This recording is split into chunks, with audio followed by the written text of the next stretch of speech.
And at 10, faked Clark Kent's death. Jesus, there's a lot wrong with this number already, and we're only at number 10. Oh boy, this is bound to be a fun list. Starting off, Superman wasn't really a good person. He was nowhere near the perfect cookie cutter guy that we know today. He was actually quite toxic to Lois when things first started. Case in point, Superman's girlfriend Lois Lane. This 137 issue story features a lot of questionable moments, but one of these things is when Lois Lane disguised herself as the French actress Lois Laflamme so that she could get close to a foreign dignitary for an interview. Superman decides that he has to teach her a lesson for using such tactics in the pursuit of a story, so he falls for Lois Laflamme as Clark Kent. When she rejects his marriage proposal, he pretends to kill himself right in front of her by jumping off a building just to make Lois feel bad. Although he claims that he's doing it as well because he needs to change into his Superman costume in midair because one of the rooms in the hotel they were on was robbed that day, but I think we all know the only reason why he did it. And at 9, prosecutes Lois. In issues 99 and 100 of Superman's girlfriend Lois Lane, we see Lois be charged with the murder of Lana Lang. Lois gets into an argument with Lana Lang when they were secretly both invited to a talk show in Gotham City to talk about how much they know Superman during Superman Appreciation Day. I don't know why they're celebrating Superman in Gotham since he hardly does there, but whatever. But on the drive home, Lois and Lana get into a car crash, but only Lois makes it out alive. Batman ends up defending her in court for some reason. I really don't know why. I doubt he passed the bar. But with Batman defending her, the DA's office figures that the only man who can defeat Batman in court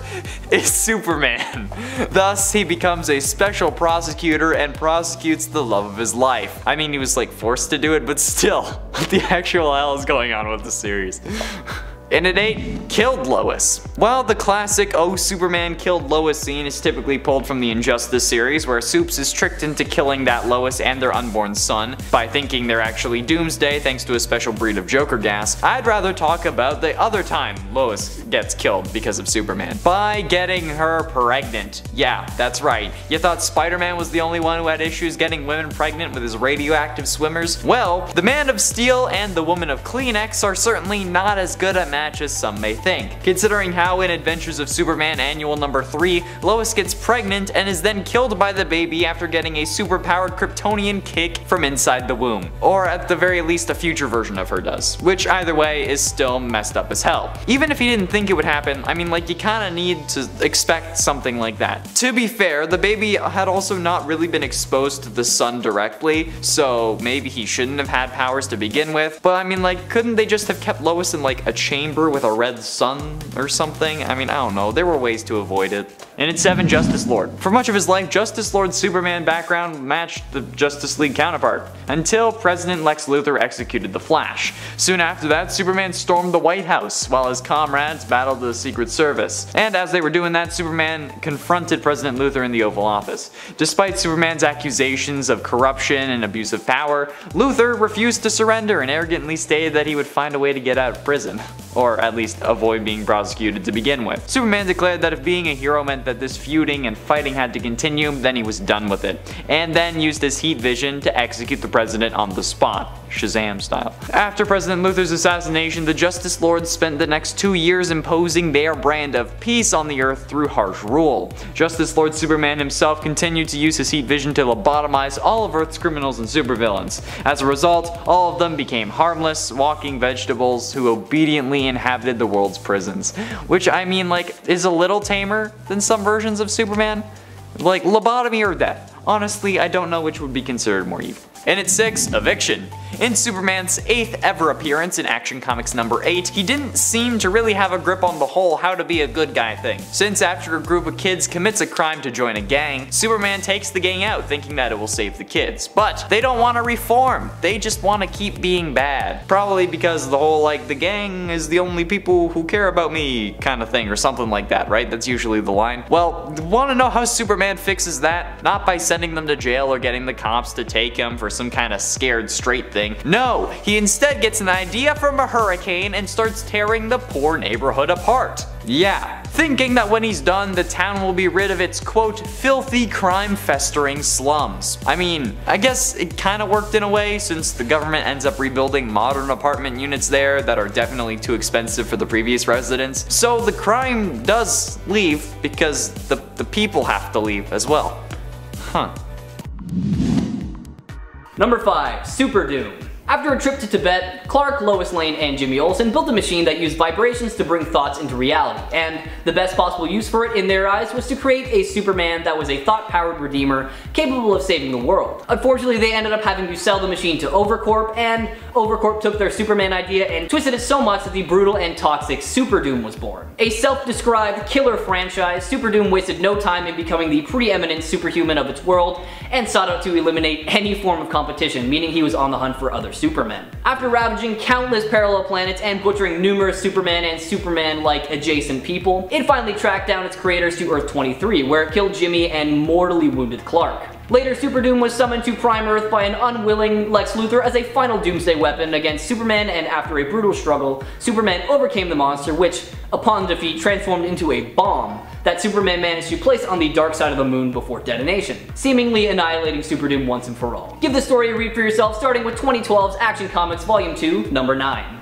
In it for World War II propaganda. When World War II was ongoing, a load of the population turned to superheroes to provide hope. This is where we got Captain America and more. But this also turned Superman into the noble American hero that we know him for today. However, that caused him to be a little more on the prejudice side of things in his material. It was mostly to encourage able-bodied men to enlist and others to buy war bonds to fund their soldiers. But my question is, why did you have to lean so hard into the whole race thing? Really, DC? Like, Superman was literally printing posters that said things like, Superman says you can slap a Japanese soldier with war bonds and stamps, with a very stereotypical drawing on them as well as some offensive slurs. So yeah, that's pretty messed up. They also did this to avoid having Superman just like straight up end the war, because like, let's be honest, if he was fighting, there would be no war. They came up with various excuses for it too, like Clark Kent accidentally using his X-ray vision to read the wrong eye chart while trying to enlist, resulting in him being rejected.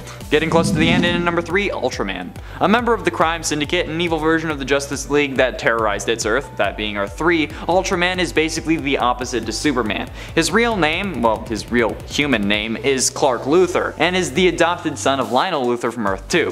Ultraman is Kal-El, with 2 L's, who comes from a version of Krypton whose people are mean-spirited and selfish. Unlike other incarnations, they gain power when exposed to green kryptonite. Just before his Krypton was destroyed, Kal-El's parents, Jor-El and Lara, sent him to Earth 3 to one day seek vengeance against the being that destroyed Krypton, teaching him to become the strongest being on the planet or to become nothing at all. Upon his arrival on Earth 3, the young Kal-El coerced a couple of young alcoholic substance addicts, Johnny and Martha Kent, to adopt him, only to murder them years later once he no longer needed them. He went on to found the crime syndicate and take over the world. This guy is a homicidal, violent megalomaniac with mommy and daddy issues. However, he's definitely a character I want to see on the big screen. Please. Penultimately, in at number 2, Executioner. Nowadays, Superman doesn't really kill, aside from a few moments, Man of Steel and Injustice most notably. However, there wasn't really an origin for this moral code. We just kind of assumed that he was a good guy that didn't want to kill. However, writer John Byrne wanted to answer that unasked question in Superman number 22, one of the most controversial Superman stories ever. In this issue, Superman finds himself in a pocket dimension where a group of 3 Kryptonian soldiers had wiped out all life on Earth, with the exception of Bruce Wayne, Lex Luthor, and a synthetic life form that was calling itself Supergirl. They try to fight the criminals, but they're not really a match for them, which results in Supes taking some unexpected actions. He exposes the group, which also included an alternate reality version of General Zod, to golden kryptonite of their world, resulting in them permanently losing their powers, and him keeping his since it wasn't kryptonite from his world, it was from their pocket dimension. But Zod still threatens Superman and says that he'll track him down and destroy his Earth, even though he literally has no powers. But instead of just abandoning them on a dead planet, Supes thinks that that's not enough, so then he kills them with kryptonite. However, he is still grief-stricken and then promises that he will never kill again. My question is, why'd you have to pull out the green kryptonite if you already took away their powers? Couldn't you just have like... Pew. Finally, and at number 1, ruled the world.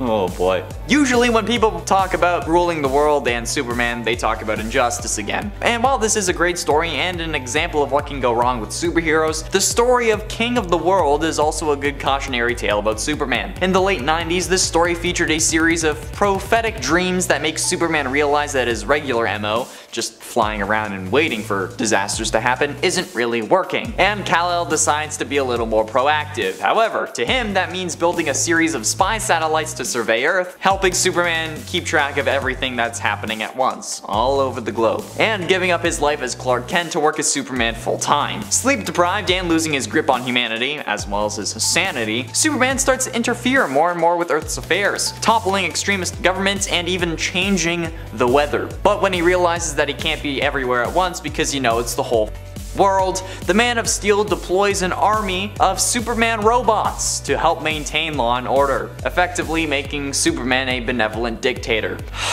Only snapping out of it when he gets a kiss from Lois Lane. This is what happened, okay? This is what No Nut November will do to the weak-minded, okay? Superman wouldn't stand a chance. Also, I find it funny how he made flying robots, because the Man of Steel made Men of Steel. Number 10. Red Sun Superman. Answer me this, have you ever wondered what would happen if Superman didn't have that good and wholesome upbringing and was raised somewhere else? Like, I don't know, let's say the Soviet Union? Well, wonder no longer, because that is exactly what happens in the comic book miniseries Superman Red Sun. Instead of his ship crash landing in Kansas, Superman lands in the Ukraine in the middle of the Cold War. In the story, Superman is raised with the ideals that the Soviet Union instills in him, and the world feels a sense of fear as a superpowered alien is the Soviets' new secret weapon. He still has all the powers you associate with Superman because he is still exposed to the yellow sun. With the passion and sense of justice we've come to expect from Superman, Soviet Superman was so dedicated to his country, which made him incredibly dangerous for the wrong reasons, because he was a living weapon that the Soviets used to spread their power throughout the globe. Over the course of about 20 years, he traveled the world with Wonder Woman, converting other nations and even becoming their new leader. He was a good leader, don't get me wrong, because he is still Superman, it was just for a very bad world. Highly recommend you check out this alternate Superman for yourself, starting with 2003's Superman Red Sun Volume 1, Number 1. Number 9. Ultraman. Similar to our Superman's origin story, this iteration was sent from the planet Krypton to Earth 3. However, it's not really stated why, since Krypton didn't explode in this universe. On his way to Earth 3, he first came into contact with kryptonite, which started the change in his body that turned him into the super-powered powerhouse that we know. And since then, every time he came in contact with kryptonite, he only grew stronger. After becoming an adult, he renamed himself Ultraman, and this is where he vastly differs from our Superman because he became a brutal authoritarian and ruthlessly rules his version of the Justice League called the Crime Syndicate, conquering most of the world with their help. After largely conquering most of the world, Ultraman developed a new type of supervision that allowed him to see into the Earth 1 dimension. Seeking an open battle to test their powers after defeating the military forces of their native Earth 3, the Crime Syndicate challenged the combined forces of the Earth 1 Justice League of America and Earth 2 Justice Society of America. Not able to withstand the combined might of two Earth's greatest super beings, the Crime Syndicate was defeated and imprisoned in an extra-dimensional bubble created by the Earth 1 Green Lantern. Ultraman is a perfect example of someone who has all the power but isn't happy.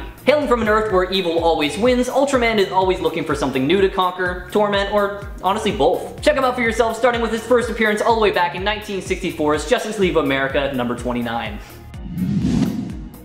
Number 8. Overman. Hailing from Earth 10, a universe where the Germans won World War II, we have Overman, the leader of the new Reichman and the Superman of this Earth. Kal-El was sent to Earth 10 as a baby in a ship away from the planet Krypton because it was dying. Pretty standard Superman origin, however, much like the Red Sun Superman, he was raised by the wrong people. Alongside the German forces, Overman conquered the world in, I want to say, less than 20 years, after which he decided to leave the Earth for a while. 3 years later, he returned with a clear head and saw all the damage he helped cause and became an advocate against all of what he once stood for, while still working alongside them for some reason. Eventually, German scientists used Kal cells to create a clone of him known as Overgirl that Overman learned to love like family. However, she died not too long after her creation, and that hit him hard. Inconsolable and grief-stricken, Overman leaked some precious information to the freedom fighters that resulted in the demise of the new Reichman and Metropolis. Check out probably one of the saddest Superman stories I've ever heard of, starting with 2015's The Multiversity Guidebook number 1. And at 7, desecrates Lois's grave. Yeah, that's not even the worst part about this issue, it gets worse. After finding out that Lois is going to die from their baby, Superman tried to kill himself by flying into space as far as he could from Earth. But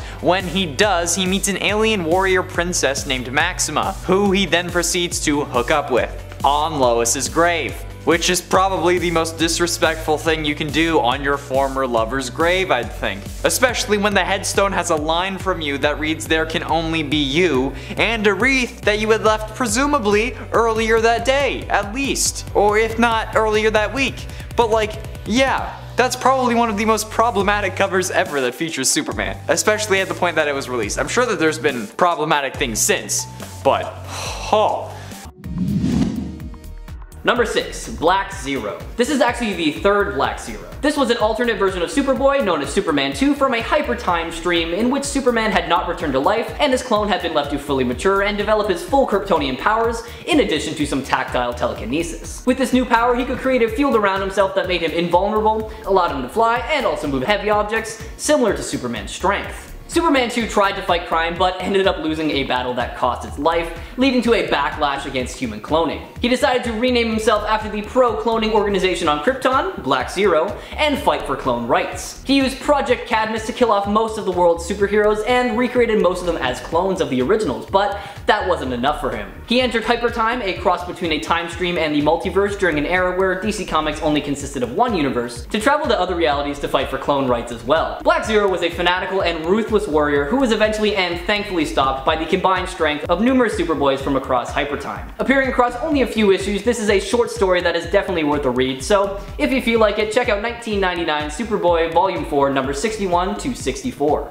Halfway through into number 5, Red Sun Superman. The Russian hero known as Superman is an alternate version of the hero we know now, from an alternate reality in which baby Kal-El landed not in Smallville but rather in Soviet Russia, where he was raised by the government.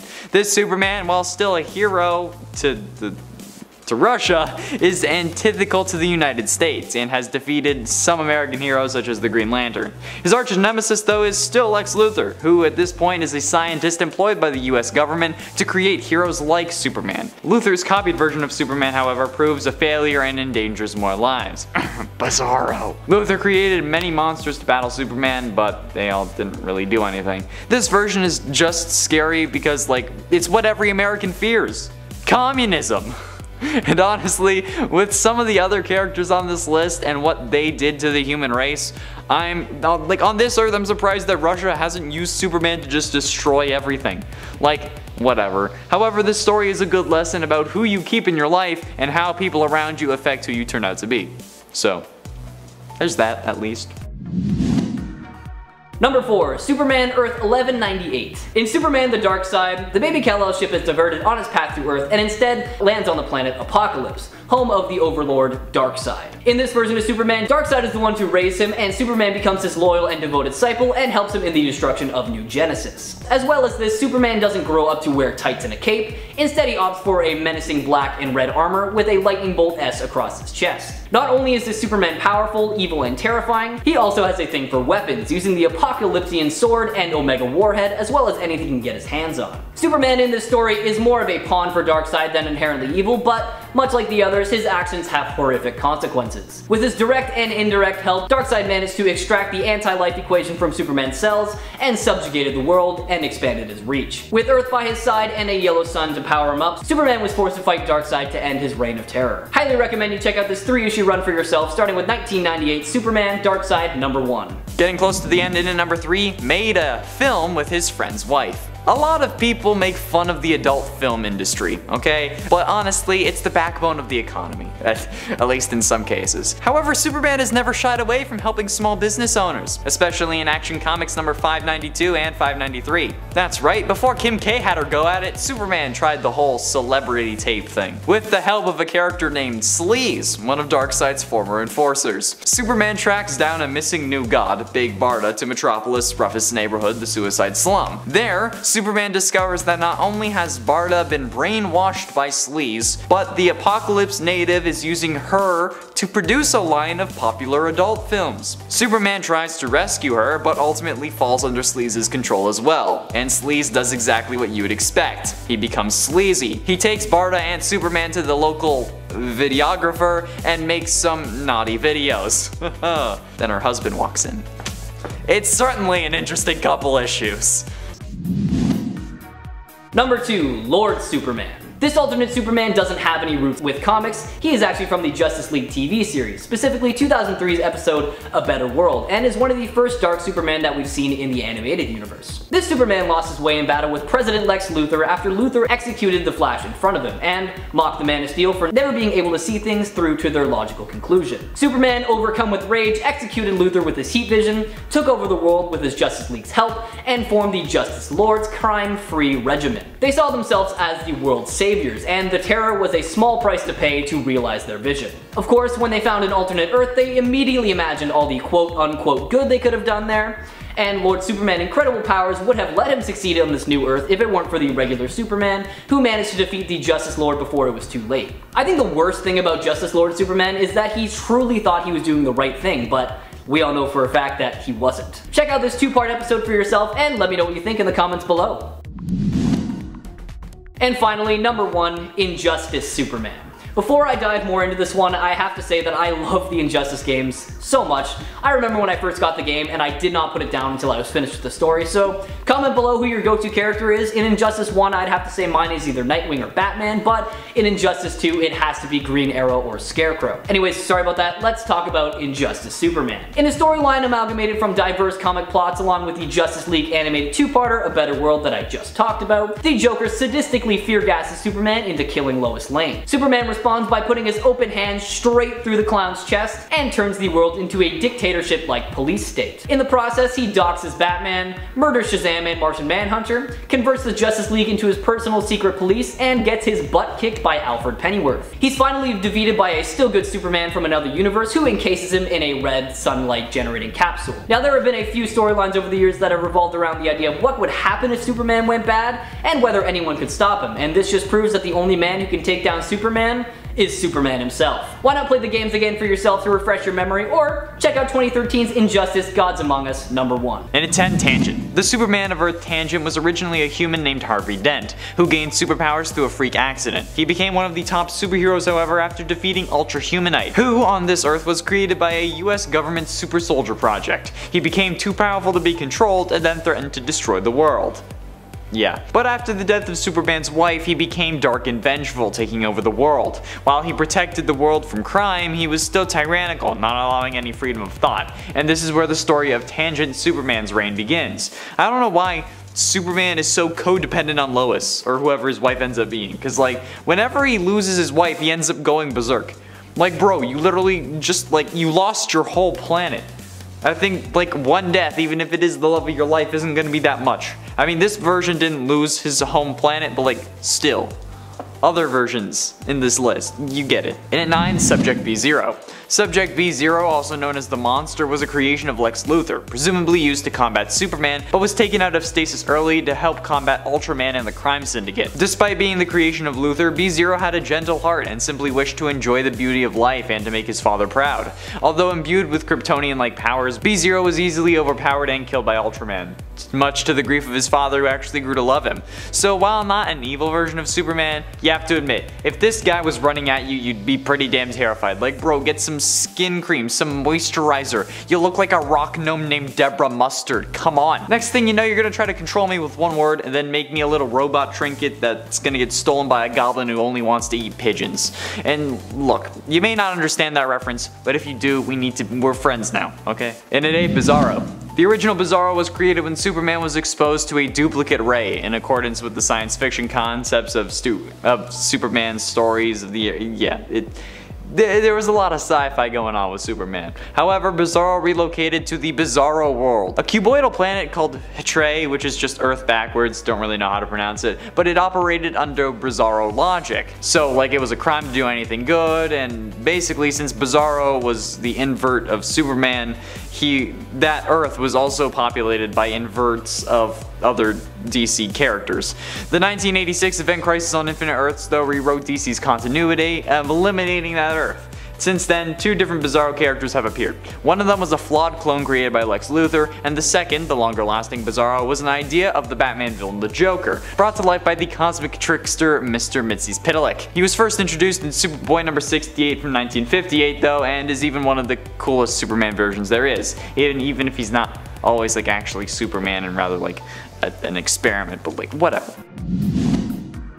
Number 7. The Eradicator. Existing on New Earth, the Eradicator was an ancient Kryptonian weapon merged with a human body to form the last son of Krypton, an extreme vigilante who surfaced after the death of Superman. The Eradicator was given to Superman while on Warworld, and it began its work again on Earth, creating the Fortress of Solitude and trying to manipulate Superman into becoming the ideal Kryptonian.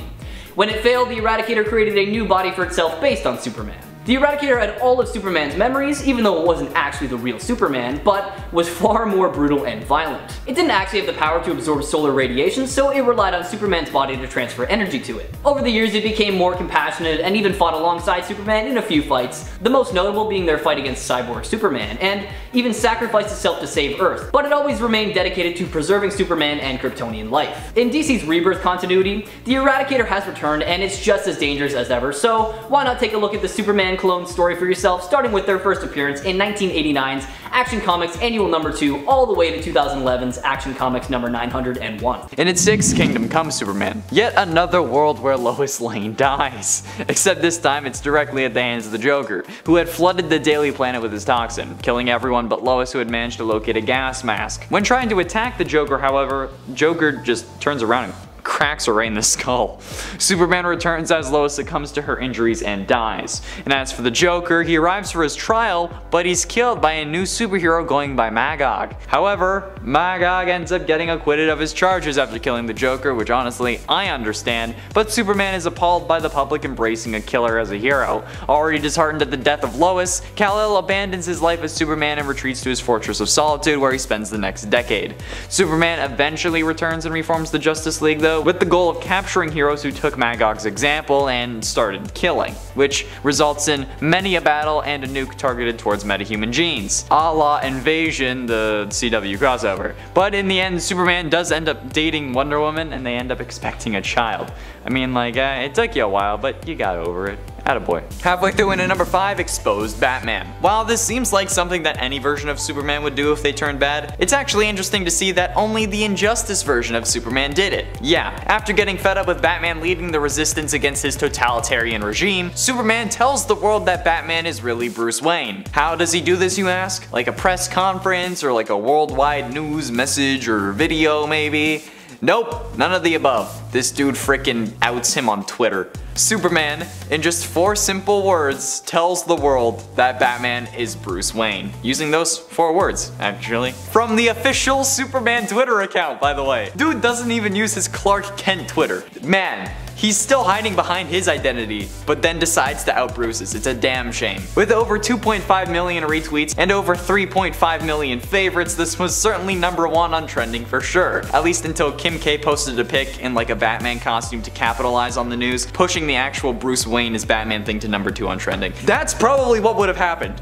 Let's be honest. And at 4, Reverse Flashpoint Superman. In Tales from the Dark Multiverse 1 Flashpoint, we see a world where Barry died when trying to get his speed back with Thomas Wayne after creating Flashpoint. This leads to Reverse Flash claiming to be the Flash and then trying to get the war with the Atlanteans and Amazons to stop by threatening them. Obviously, this doesn't work out so well, so in an effort to save himself, Reverse Flash races through time, changing the events to create the world exactly how he wants it, with Barry not being able to stop him. Which involves saving not only Bruce Wayne, but Martha and Thomas Wayne as well, resulting in a world without a Batman. On the final page of the issue, we see Eobard with all the new heroes he ended up creating and convincing them to join him, as we can tell by the Reverse Flash symbols on their suits. Even Green Lanterns and Wonder Woman has one. This page also has a Superman, and honestly, sick suit, but being controlled, or I guess led by the Reverse Flash, makes this utterly horrifying to think about, especially when you can see the other members of the Flash family racing behind Reverse Flash. He finally got what he wanted. Eobard Thawne became the Flash. Number 3. Cyborg Superman. Now there have been 2 major characters that have become Cyborg Superman. The first and most famous is the astronaut Hank Henshaw. When a solar flare hit Henshaw's spacecraft during a space experiment, he and his crew started to mutate. The mutation was so strong that once back on Earth, Henshaw's crew, along with his wife, all committed suicide. Before Henshaw's body disintegrates from the solar flare, he is able to upload his mind using NASA equipment. With the help of the birthing matrix that was used to send Superman to Earth, Henshaw creates a cyborg body with all the powers that Superman has. After this, Henshaw finds out that Superman had thrown the Eradicator into the sun, which caused the original solar flare. Blaming Superman for everything, the newly formed Cyborg Superman seeks revenge on the Man of Steel. To destroy the real Superman's reputation, Cyborg Superman tried to use a nuclear bomb to destroy Metropolis. He was defeated because that's what happens when you go up against Superman, but used his powers to inhabit machines to return over and over and over again, once even conquering most of the planet Apocalypse. After his ultimate defeat, he was taken in by Sinestro during the Sinestro Corps War, making him even more powerful than ever. Since the New 52 era, Cyborg Superman has been revamped as having been the father of Supergirl, Zor-El, who survived Krypton's destruction only to have been transformed into the villain he is today. Why not give Hank's story a read for yourself, starting with 1990's Adventures of Superman number 466. Penultimately, and at number 2, Overman. Overman is an alternate version of Superman from a different world in the multiverse, obviously. But unlike other versions of Superman, his primary language is German. This is because on this Earth, the German soldiers won World War II, to speak around the YouTube censors, eventually taking over the planet and spreading German everywhere, as in like the language. Another Overman first appeared in Grant Morrison's Animal Man number 23. He is one among several pre-crisis characters that were returned to reality by the Psycho Pirate's Medusa mask. This Overman comes from an Earth based around the grim and gritty stories of the 1980s, and the heroes of this universe were actually a part of an experiment created by the government. Overman... This has got to be one of the most ridiculous points that I saw, but Overman went mad and destructive after contracting an STD. Not even kidding. And the other inhabitants of this Earth were a black and muscular Wonder Woman, an unnamed Flash, and a punk-style Green Lantern. Psycho Pirate pointed out how ridiculous this universe is, but I mean, come on, it's still pretty terrifying. And Overgirl was ruthless on Crisis on Earth X, okay? Finally, and at number 1, Injustice. Injustice is probably one of the most popular alternate Earth stories of this generation. Thanks to the Mortal Kombat-inspired fighting game by the same name, this is an Earth where Joker managed to trick Superman into thinking that he was fighting Doomsday when he was actually killing his wife Lois Lane. That was already bad enough since we know how Superman gets in other worlds when his wife dies. However, this time she was also carrying his unborn child, which he only found out after accidentally killing her. This sent Superman into a fit of rage and caused him to kill the Joker while Batman was intimidating him, much to Batman's dismay. This one action caused Superman to go absolutely berserk and to do the one thing that Batman and everyone else feared, use his power and become the governor of the world. Through this regime, Superman killed anyone who committed a crime, resulting in Batman leading a resistance of other superheroes, not all of whom made it. While the story in the video games remains largely the same of that of the comics it generated, there are a few differences like the amount of deaths in the comics, since none of them are really playable characters, so losing them won't really affect your gameplay experience. Either way, the scariest version of Superman we've seen today, although almost tied with the one who was using guns.